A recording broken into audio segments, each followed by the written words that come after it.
Saat menonton film Barbie, mungkin tidak ada satupun dari Anda yang menyangka bahwa film tersebut akan menimbulkan skandal geopolitik di suatu tempat di dunia.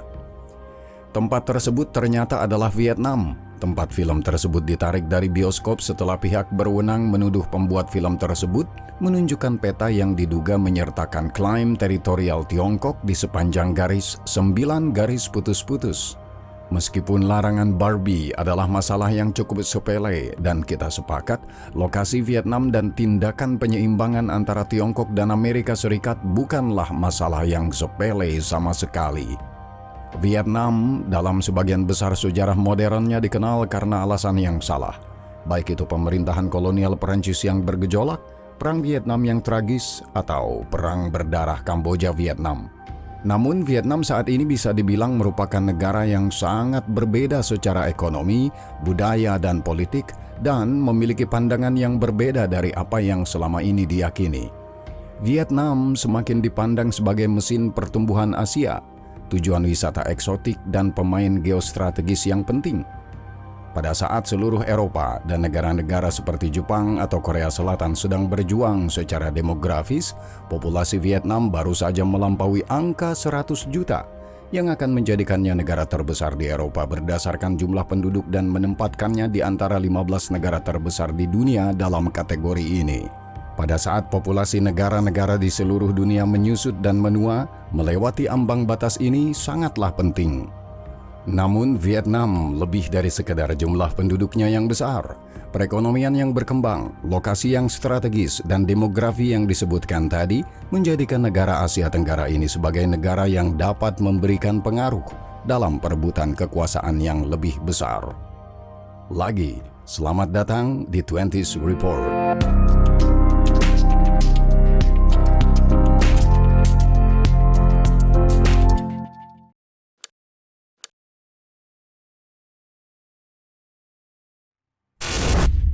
Nasib Vietnam sangat dipengaruhi oleh sikap tegas tetangganya di utara sejak lama. Penaklukan Tiongkok atas Vietnam, khususnya pada masa dinasti Han, secara berlawanan membantu membentuk identitas nasional Vietnam. Dari tahun 111 sebelum Masehi sampai tahun 939 Masehi, Vietnam diperintah oleh Cina. Mereka tertarik ke sini karena kesuburan tanahnya yang sebagian besar terdiri dari delta Mekong dan Sungai Merah, kaya akan logam mulia, mutiara, dan bahan mentah berharga lainnya. Di samping keuntungan ekonomi, terdapat pula niat untuk mensinisasikan budaya Viet. Adat istiadat setempat ditekan, ritual Tiongkok diimpor dan ditegakkan, serta ajaran Daois dan Konfusianisme didorong. Seperti yang sering terjadi, pemberontakan terjadi. Yang pertama terjadi pada tahun 40 Masehi. Gelombang nasionalisme pun terjadi. Namun kekuasaan Tiongkok selama berabad-abad tidak akan bisa dipadamkan hanya dengan satu pemberontakan. Vietnam akhirnya lepas dari kekuasaan Tiongkok pada tahun 939 Masehi yang bisa disebut sebagai periode pertama kemerdekaan. Pada awal abad ke-11, Vietnam bersatu di bawah dinasti Le, membuat kemajuan besar dalam bidang ekonomi, politik, dan budaya. Kekaisaran ini kemudian dikenal sebagai Dai Viet, menggantikan nama Cina, Annam. Namun, perang berikutnya dengan kekaisaran tetangga, termasuk Champa, Khmer, dan yang lebih penting lagi adalah perampok Mongol yang datang dari Tiongkok, meninggalkan dampak buruk pada sumber daya Dai Viet, membuka jalan bagi dinasti Ming Tiongkok untuk menyerang lagi pada tahun 1407 yang menyebabkan upaya sinisisasi yang berulang-ulang.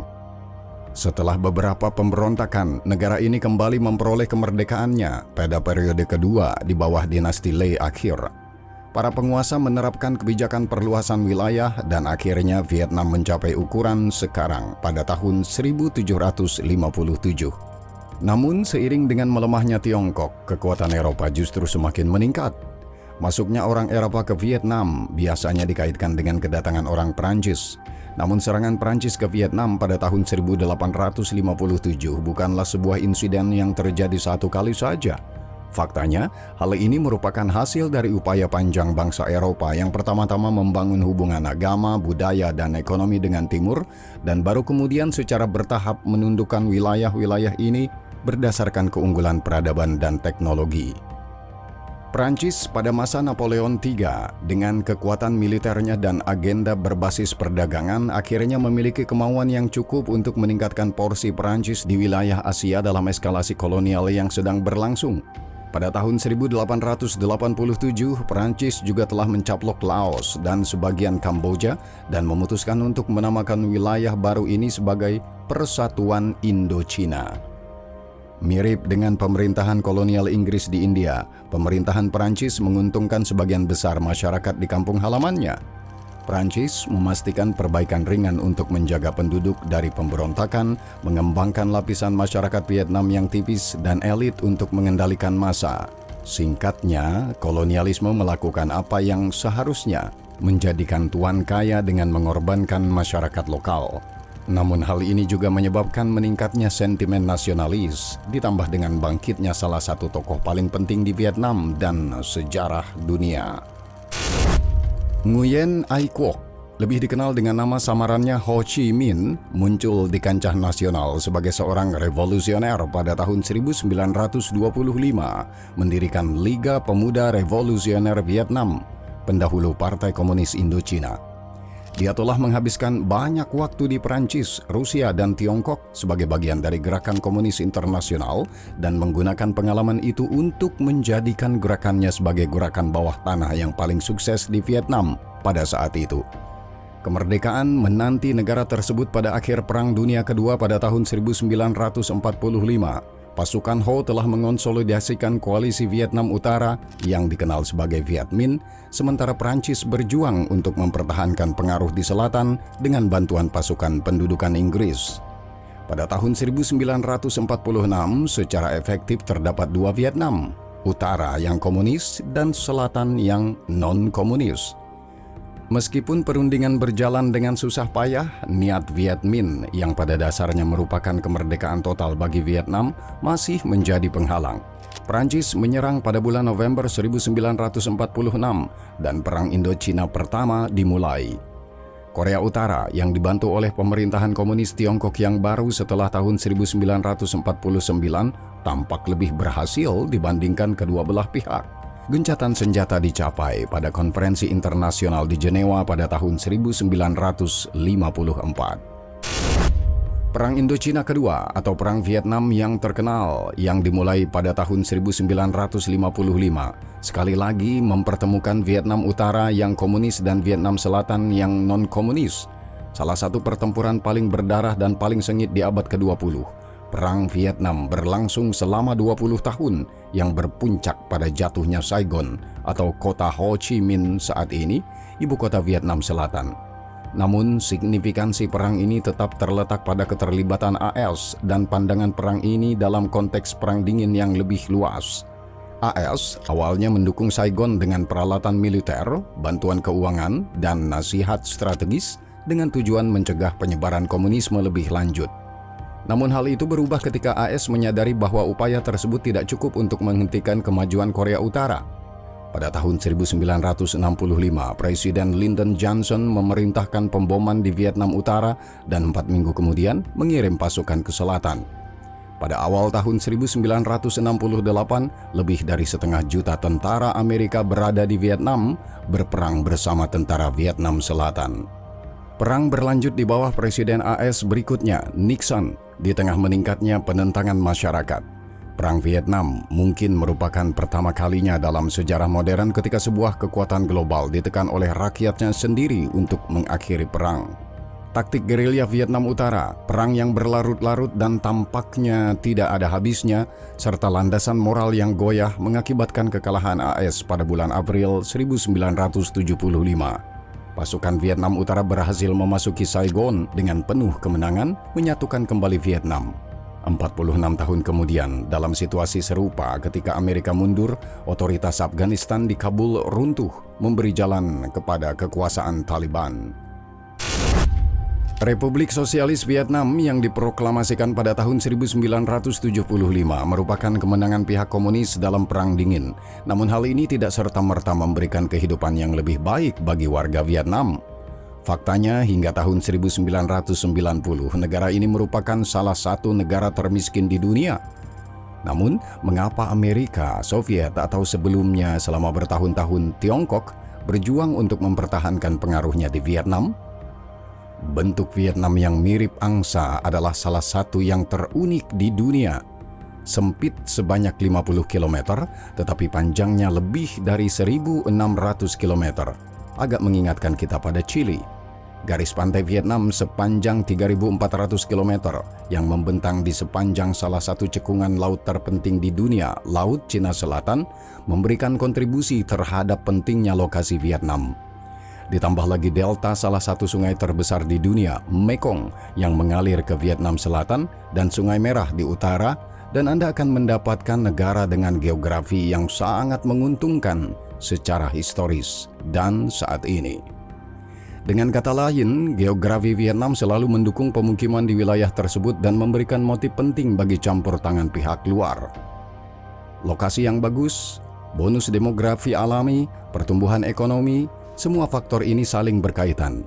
Jadi, jika dikelola dengan baik dan diberi waktu damai yang cukup tanpa campur tangan kekuatan luar, Vietnam pasti akan berkembang. Meskipun beberapa dekade terakhir ini menunjukkan bahwa sangat sulit bagi ketiganya untuk keluar pada saat yang bersamaan.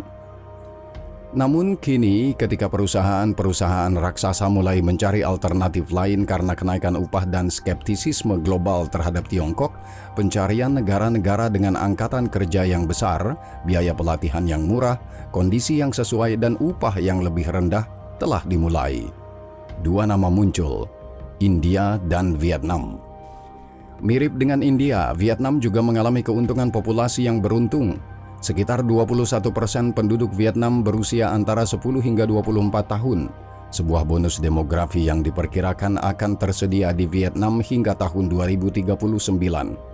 Hasilnya, Vietnam secara bertahap bisa menjadi pusat perhatian ketika perusahaan-perusahaan manufaktur di wilayah barat dan timur mulai menyadari manfaat dari dividen ini dan mengalihkan rantai pasokan mereka, sebagian atau seluruhnya, ke negara berkembang di Asia Tenggara.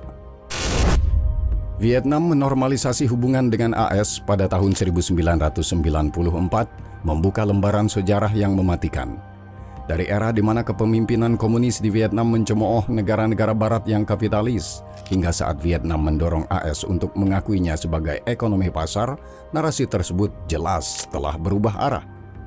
Ada dua kata yang paling tepat untuk menggambarkan perubahan haluan ekonomi ini, Doi Moi. Doi Moi adalah partai komunis yang mengklaim ketenaran ekonomi Vietnam. Ketika pendapatan per kapita Vietnam berubah dari $422 pada tahun 1986 menjadi $4.500 pada tahun 2024, dan Doi Moi yang diterjemahkan secara bebas berarti renovasi adalah orang yang memberikan kontribusi terbesar. Ini adalah serangkaian reformasi pasar bebas yang terjadi pada tahun 1986 dengan tujuan pertumbuhan ekonomi. Mustahil untuk tidak menyamakan hal ini dengan reformasi pasar bebas Deng Xiaoping yang terjadi di Tiongkok pada tahun 1979. Meskipun reformasi secara resmi dimulai pada tahun 1986, Vietnam sudah mulai beralih ke pasar bebas pada tahun 1960-an yang menjadikannya pembangunan dari bawah ke atas. Pada tahun 1979, badan usaha milik negara diizinkan untuk menyimpan surplus setelah memenuhi kuota negara, sehingga memungkinkan penjualan legal atas kelebihan tersebut. Reformasi bertahap terjadi pada tahun-tahun berikutnya, dan negara akhirnya mengesahkan Undang-Undang Perusahaan pada tahun 1999. Hasilnya, jumlah usaha kecil dan menengah di Vietnam meningkat dari kurang dari 50.000 usaha kecil dan menengah menjadi lebih dari 150.000 usaha serupa pada tahun 2002. Sementara pada tahun 1986, perusahaan swasta memberikan kontribusi terhadap perusahaan-perusahaan tersebut, hampir tidak berdampak apa-apa terhadap perekonomian. Pada tahun 2025, sektor ini diperkirakan akan menghasilkan lebih dari setengah PDB. Pada tahun 2020, sektor swasta mempekerjakan lebih dari 80% populasi. Singkatnya, komunisme gaya Vietnam. Ketiga faktor ini, geografi, ekonomi, dan demografi, menempatkan Vietnam kembali dalam perhatian negara-negara besar dunia, khususnya Tiongkok dan Amerika Serikat. Pihak berwenang di Vietnam sampai pada kesimpulan bahwa mereka tidak boleh meninggalkan hubungan dengan salah satu negara tersebut dan mengorbankan negara lainnya. Untuk mencapai statusnya sebagai negara yang sangat maju, Vietnam membutuhkan hubungan baik, perdagangan, dan proyek-proyek infrastruktur dengan tetangganya yang kuat di utara. Namun, untuk menghindari dominasi sepenuhnya, Vietnam memerlukan kekuatan Amerika Serikat yang juga merupakan negara adidaya teknologi. Sementara proses keluarnya perusahaan-perusahaan asing dari Tiongkok ke negara-negara lain di kawasan tersebut memberikan dampak positif bagi Vietnam. Kunjungan Joe Biden baru-baru ini ke negara tersebut pada bulan September menandakan semakin pentingnya negara tersebut di mata negara adidaya terbesar di dunia dan meningkatkan hubungan bilateral ke tingkat kemitraan strategis yang komprehensif. Kunjungan Biden dengan cepat dibalas oleh Beijing. Xi Jinping mengunjungi Hanoi pada bulan Desember dan kedua belah pihak sepakat untuk memperdalam kerjasama dan konektivitas kereta api, khususnya peningkatan jalur Kunming-Haiphong yang merupakan bagian dari jaringan Pan-Asia. Sebagaimana dicatat oleh Lowy Institute Australia, dikenal dengan diplomasi bambu, sebuah pendekatan yang fleksibel namun berakar kuat, strategi Vietnam menggarisbawahi kompleksitas geopolitik Asia Tenggara. Di tengah persaingan global untuk mengendalikan rantai pasokan penting, peran Vietnam menjadi semakin penting. Meskipun Tiongkok dan Amerika Serikat bukanlah investor terbesar di Vietnam, tiga negara teratas dipegang oleh Singapura, Korea Selatan, dan Jepang, keseimbangan ketergantungan terlihat jelas dalam angka ekspor dan impor.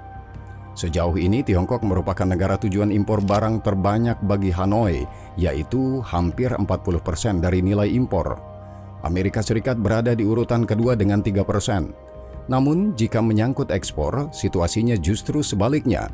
Amerika Serikat sejauh ini merupakan tujuan terbesar dengan hampir 30%, sementara Tiongkok membeli setengahnya, yaitu hampir 15%. Perjuangan unik untuk mendapatkan pengaruh di Vietnam sepertinya tidak akan berkurang, terutama karena negara ini mempunyai cadangan logam tanah jarang terbesar kedua di dunia setelah Tiongkok. Diperkirakan mencapai 22 juta megaton. Cadangannya hanya setengah dari cadangan di Tiongkok dan 10 kali lipat cadangan Amerika Serikat. Menurut Reuters, produsen magnet neodymium misalnya yang digunakan dalam industri otomotif sudah membuka pabrik di Vietnam. Oleh karena itu, Hanoi menghadapi dilema yang sudah lama ada. Kerjasama yang erat dengan Tiongkok yang sedang melakukan modernisasi membuat peluang pembangunan yang besar, namun kegagalan mempertahankan zona penyangga yang tepat dengan kerajaan tengah dapat menyebabkan ketergantungan yang berbahaya pada Beijing. Penyeimbang terhadap posisi Tiongkok haruslah Amerika Serikat dan sekutunya di kawasan, termasuk Jepang atau Korea Selatan. Format multilateral yang menjadi afiliasi Vietnam juga mempunyai arti penting. Yang paling penting adalah ASEAN yang bergabung dengan Vietnam pada tahun 1995. Hal ini menjadi lebih benar karena Tiongkok modern dan Vietnam mempunyai poin-poin perselisihan yang besar. Hal ini termasuk konflik wilayah yang berujung pada Perang tahun 1979 dan yang terpenting adalah sengketa maritim. Yang paling penting adalah Kepulauan Paracel, Kepulauan Spratly, dan batas-batas zona ekonomi eksklusif yang menentukan negara mana yang berhak mengeksploitasi wilayah maritim secara bersamaan. Oleh karena itu, Laut Cina Selatan tetap menjadi salah satu isu paling sensitif dalam hubungan Tiongkok-Vietnam saat ini. Dalam semua teka-teki ini, penting untuk diingat bahwa Vietnam masih merupakan negara komunis satu partai sejak Ho Chi Minh mengambil alih kekuasaan dengan partai yang berkuasa adalah Partai Komunis Vietnam. Jadi, sistem ini hampir mirip dengan sistem di Tiongkok, di mana partai secara terpusat mengendalikan arah negara. Namun sejak tahun 1980-an dan Doi Moi, sistem ini telah membuka diri terhadap kapitalisme. IMF memperkirakan perekonomian Vietnam mencapai 480 miliar dolar yang menunjukkan bahwa negara ini sebagian besar masih miskin dan terbelakang. Ingat, jumlah ini tersebar pada 100 juta orang pada saat Austria yang berpenduduk 9 juta jiwa mempunyai perekonomian 70 miliar lebih besar. Per kapitanya hanya $4.500, kurang dari kekayaan per kapita Belarus, Mongolia, atau Libya. Namun era persaingan Tiongkok-Amerika, bonus demografi, dan lokasi geografis yang selalu menguntungkan yang menempatkan Vietnam sebagai pusat gravitasi perekonomian global berarti bahwa negara tersebut mempunyai masa depan yang cerah. Namun, pertumbuhan ekonomi tidak diberikan secara cuma-cuma. Situasinya mendukung Vietnam. Namun agar negara ini bisa berkembang menjadi makmur dan semakin penting di kancah internasional, hal ini memerlukan keputusan-keputusan yang baik dari para pembuat kebijakan di Hanoi dan manuver yang terampil antara Tiongkok yang mencerahkan namun sangat tegas dan sangat agresif dengan Tiongkok yang jauh namun bersemangat untuk mempertahankan kawasan tersebut di bawah kendali Amerika Serikat. Namun, tidak semuanya berada di tangan Vietnam. Jika terjadi perang panas antara Amerika Serikat dan Republik Rakyat Tiongkok, wilayah Vietnam akan menjadi sangat penting dan pihak berwenang di Hanoi mungkin harus memilih pihak. Dan sekali lagi, ini bukan pertama kalinya tanah Vietnam menjadi ajang persaingan negara adidaya.